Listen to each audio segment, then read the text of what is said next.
Ahoj, môžem sa za teba pomodliť? Tak, Pane Bože, chcem sa modliť za vzťahy v živote tohto človeka. Prosím ťa, Pane Bože, nech všetky vzťahy, ktoré tento človek má, či už sú to s rodinou, priateľmi, manželkou, deťmi, alebo či už sú to pracovné vzťahy, tak chcem ťa prosiť, Pane Bože, daj do tých vzťahov takú lásku, porozumenie a hľadanie pravdy. Nech tak, ako sa tento človek pozerá v pravde na ostatných, tak nech tak pozerá aj na seba. Predovšetkým sa chcem tiež pomodliť, Pane Bože, za ten najdôležitejší vzťah pre tohto človeka. Ak si pre tohto človeka nevyvolil cestu kňazstva, alebo že nie je mníška, tak by som ťa chcel poprosiť, Pane Bože, či už tento človek je v tejto sviatosti, ktorú si Ty stvoril, v sviatosti manželstva, v takom najsvätejšom zväzku medzi mužom a ženou.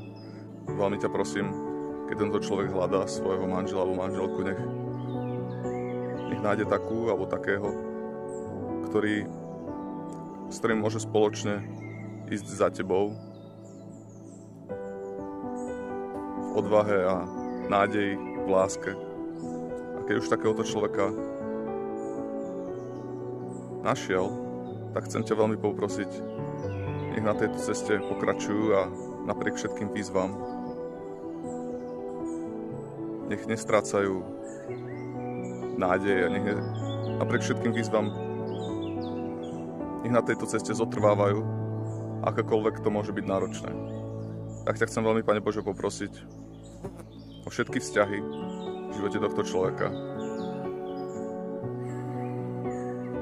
Nech v takej súdržnosti sa drží s ostatnými, s tými, s ktorými sa má držať. A tých ľudí, ktorých v živote nemá mať tento človek, tak prosím, daj mu ich zo života preč. Zanechaj mu v živote, prosím, iba takých ľudí, s ktorými môže kráčať za tebou a s ktorými môže byť pozdvihovaný k tebe.